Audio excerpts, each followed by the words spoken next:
민수기 5장 5절에서 10절까지 말씀입니다. 같이 읽습니다. 여호와께서 모세에게 말씀하여 이르시되 이스라엘 자손에게 이르라. 남자나 여자나 사람들이 범하는 죄를 범하여 여호와께 거역함으로 죄를 지으면 그 지은 죄를 자복하고 그 죄 값을 온전히 갚되 5분의 1을 더하여 그가 죄를 지었던 그 사람에게 돌려줄 것이요, 만일 죄 값을 받을 만한 친척이 없으면 그 죄 값을 여호와께 드려 제사장에게로 돌릴 것이니 이는 그를 위하여 속죄할 속죄 숫 양과 함께 돌릴 것이니라. 이스라엘 자손이 거제로 제사장에게 가져오는 모든 성물은 그의 것이 될 것이라. 각 사람이 구별한 물건은 그의 것이 되나니 누구든지 제사장에게 주는 것은 그의 것이 되느니라. 아멘. 죄의 값은 반드시 치러야 한다는 주제로 말씀을 살펴봅니다. 오늘 본문 6절을 보게 되면 두 가지 질문할 거리를 발견하게 됩니다. 6절 한번 다시 볼까요? 이스라엘 자손에게 이르라. 남자나 여자나 사람들이 범하는 죄를 범하면 여호와께 거역함으로 죄를 지으면, 이렇게 되어 있죠. 첫째 질문은 남자나 여자나 사람들이 범하는 죄란 어떤 것들인가 구체적으로 생각을 해봐야 하고요. 둘째는 사람들이 범한 그는 죄를 범하면 그것이 왜 여호와를 거역하는 죄가 되는가, 이 부분을 생각을 하면서 오늘 본문의 의미를 우리가 살펴보려고 합니다. 사람들이 범하는 죄, 본문은 레위기 6장 1절에서 7절 사이에 있는 말씀과 동일한 내용입니다. 레위기에는 이 죄가 어떤 것들이 있는지 비교적 자세하게 나열되고 또 제시되고 있습니다. 레위기 6장 2절과 3절 제가 읽어드리는데 펴보셔도 됩니다. 민수기 앞에가 바로 레위기죠. 레위기 6장 2절에서 3절을 제가 읽어드릴게요.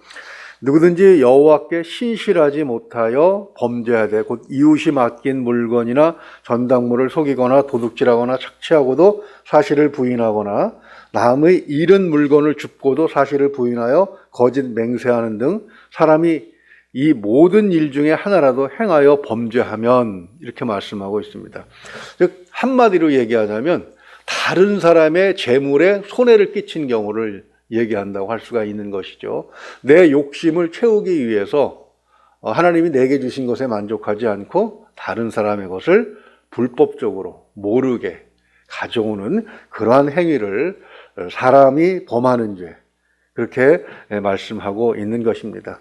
남자나 여자나 이렇게 표현하신 것은 누구나 그럴 가능성이 있다는 것이죠. 언제 그렇게 됩니까? 욕심이 발동할 때 그렇게 됩니다.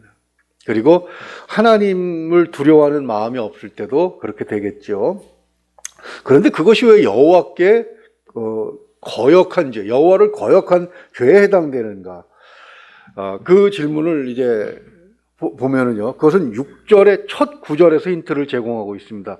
오늘 본문 5장 6절을 보게 되면, 민수기 5장 6절이죠.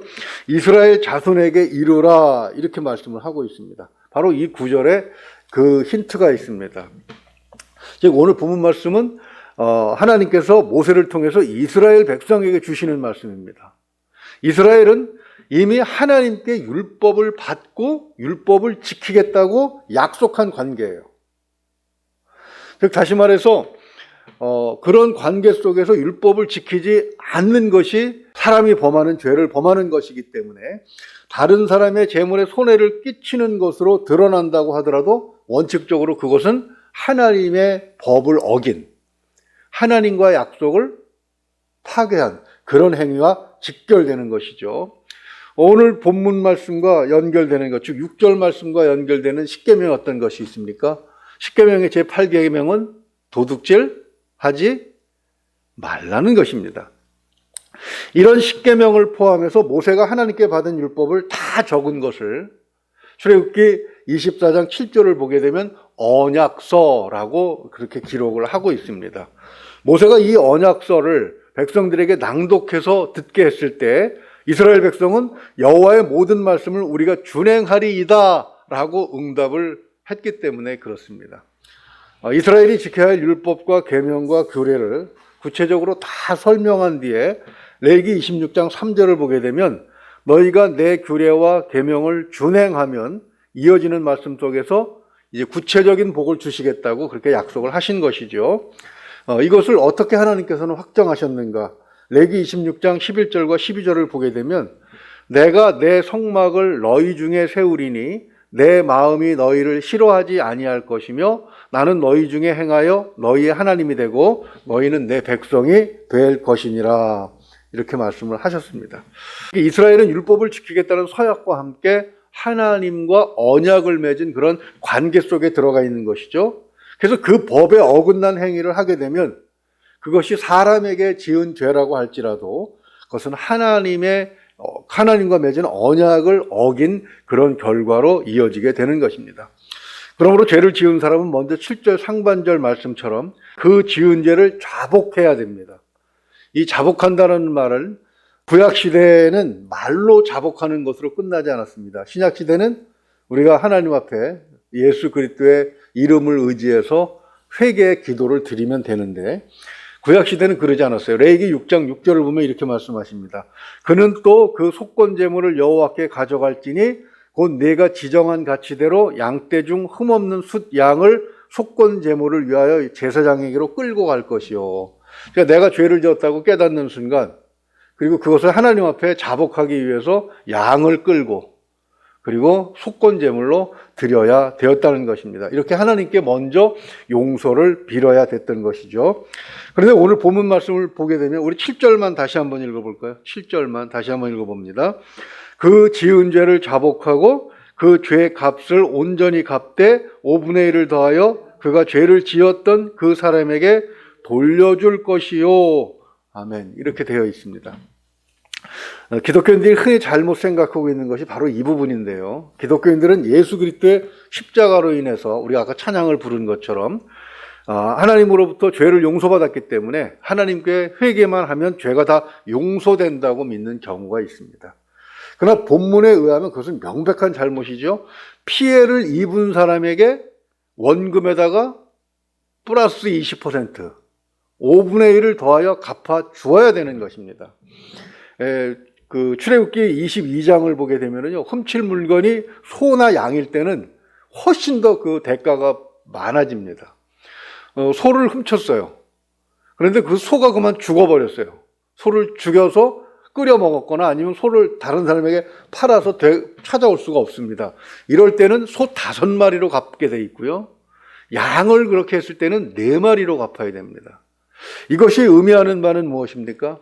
다시 말해서 사람에게, 그러니까 하나님이 주신 것 말고 부정한 방법으로 사람이 지을 수 있는 죄를 통해서 내가 죄물을 확 더 늘리려고 하는 그런 일을 하게 되면 오히려 하나님이 주신 것이 더 빠져나가는 결과를 가져오게 된다.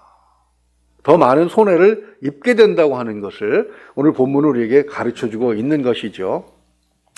그러나 그런 그 물질의 손해, 즉 하나님께서 주신 복이 그렇게 오히려 빠져나간다고 하는 그런 원리 외에도 이것을 좀 더 확장해 보게 되면 하나님의 법과 세상의 법, 이것을 어떻게 그 양립시킬 것이냐는 그런 그 문제를 우리에게 제기하고 있는데요. 아주 옛날 얘기지만 이렇게 기억하는 이름이 하나 있을 겁니다. 고재봉 기억하시죠? 도끼로 사람을 죽인 죄로 사형죄를 언도받은 사람입니다. 그런데 그 기사가 나고 나서 한 전도사님이 성령께서 감동을 주셔서 그 교도소로, 육군 교도소로 찾아가서 그 영혼을 구원하려고 애를 썼습니다. 처음에는 마음의 문을 굳게 걷어달고 굳게 닫아놓고 응대도 안 했지만 나중에 점점 사랑으로, 그리스도의 사랑으로 다가가고 성령께서 역사하셔서 결국 고재봉도 구원을 받고 그렇게 죽습니다. 그런데 하나님께 구원을 받았다고 해서 그가 풀려나는 것은 아니죠. 법정에서 사형 선고를 받은 대로 집행이 되었다는 사실입니다. 즉 다시 말해서 그리스도의 피로 용서함을 받았지만 세상의 법에 기록된 죄의 대가는 치러야 한다는 사실, 이것이 사실 오늘 본문의 핵심이나 마찬가지입니다. 하나님께 죄를 용서받았으니까 세상 법은 무시해도 된다고 하는 것은 성경적으로 사실은 옳지가 않은 것이죠. 이런 잘못된 생각으로 인해서 교회와 성도가 때때로 그 세상의 지탄을 받는 그런 경우도 있습니다. 전혀 의식하지 않는 그런 부분들도 있어요. 하나님께 옳기만 하면 세상적으로는 아무런 좀 문제가 있어도 상관없다고 생각하는 그런 분들이 의외로 많이 있더라는 것입니다. 그러나 오늘 말씀은 분명하게 남녀가 누구나 지을 수 있는 죄, 세상죄를 말하는 것이죠. 그런 죄에 대해서도 해결을 해야 된다는 것입니다. 오히려 성도는 세상에 대해서 더 떳떳해야 됩니다. 주님은 마태복음 5장 16절에서 이렇게 말씀하셨죠. 이같이 너희 빛이 사람 앞에 비치게 하여 그들로 너희 착한 행실을 보고 하늘에 계신 너희 아버지께 영광을 돌리게 하라. 이렇게 말씀하십니다. 우리가 그리스도의 피로 깨끗하게 씻음을 받았기 때문에 사탄의 그 손아귀에서 벗어나서 애굽에서 노예로 살다가 해방된 이스라엘이 마음껏 하나님을 섬기고 예배하고 그렇게 살아갈 수 있었던 것처럼 우리도 사실은 그렇게 살아가야 된다, 그런 말씀입니다.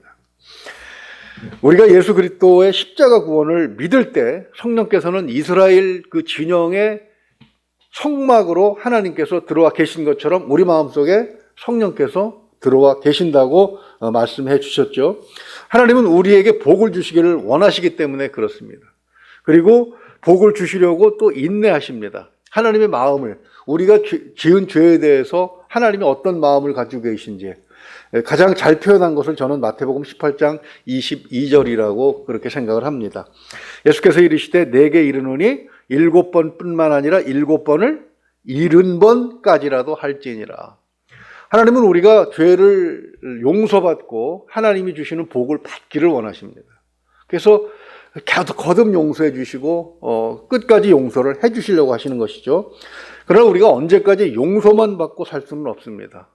우리가 한번 사장님이라고 생각을 해보십시오. 그래서 예수 잘 믿는 사장님입니다. 그래서 하나님의 뜻을 잘 알아요. 근데 직원이 자꾸 나쁜 짓을 합니다. 그래서 또 고백을 와서 잘못했다고 그러고 용서를 빌어요. 그러면 70번씩, 7번씩, 70번이라도 용서할 수 있어요. 그러나 그 사람이 완전히 거듭나고 바뀌었다고 생각하기 전까지 그 사람에게 절대 중요한 일은 맡길 수 없습니다. 뿐만 아니라 승진도 시켜줄 수 없어요. 결국 그런 일로 인해서 복을 차고 있는 것이죠. 우리가 하나님께 받은 복 중에서, 즉 하나님께서 우리에게 주신 복 중에서 구원받은 복보다 더 큰 복은 없습니다.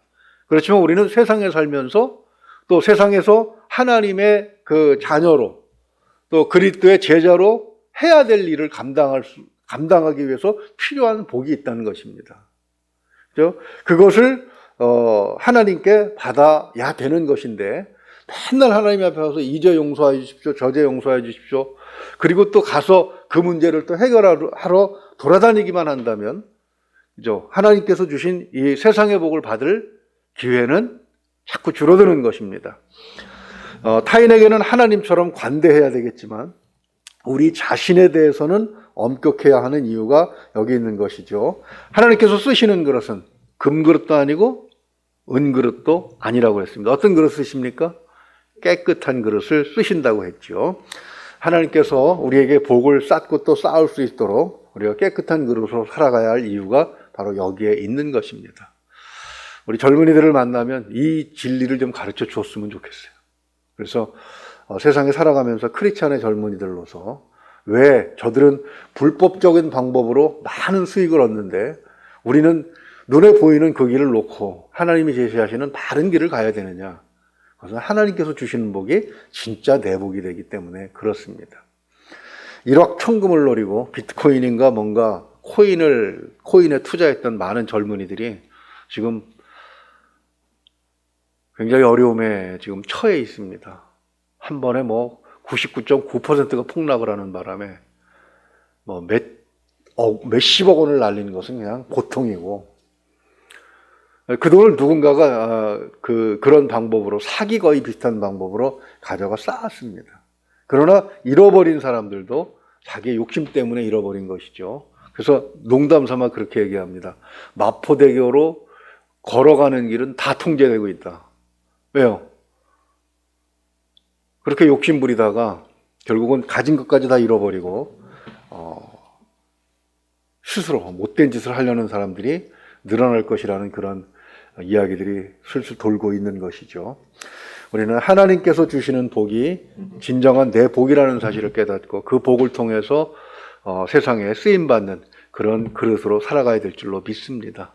그렇게 지금까지 살아온 것처럼 또 우리 가족들도, 우리가 아는 모든 사람들도, 우리와 함께하는 사람들에게 이 진리의 모범이 되는 그런 삶을 살고 또 기회가 되면 가르쳐 줄 수 있는 그런 기회도 붙잡기를 소망합니다.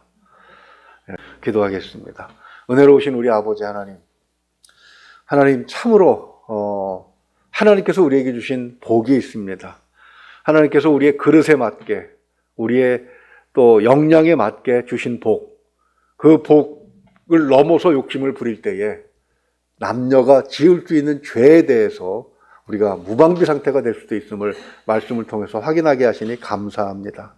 하나님께서 선택하신 백성, 하나님의 자녀가 되었지만 사탄의 시험에 빠지게 되는 경우도 있다는 사실을 기억하고, 바로 그럴 때 우리의 복이 오히려 더 새어나간다고 하는 사실을 기억하면서 하나님께서 쓰시는 깨끗한 그릇으로 하나님께서 복을 쌓고 또 쌓을 수 있는 그런 삶을 살기를 소망합니다. 하나님, 우리 가족들이 그런 복을 받게 하여 주시고 우리의 믿음의 젊은이들이 그런 복을 받게 하여 주시옵소서. 하나님을 바라보면서 세상의 것이 아니라 바람 불면 날아갈 그런 허망한 복이 아니라 하나님께서 지켜주시는 영원한 복을 받아 누리는 그런 우리 교회와 또 우리 믿는 자들이 될 수 있도록 하나님 인도하여 주시옵소서. 믿고 의지하며 우리 주 예수 그리스도 이름으로 기도하옵나이다. 아멘.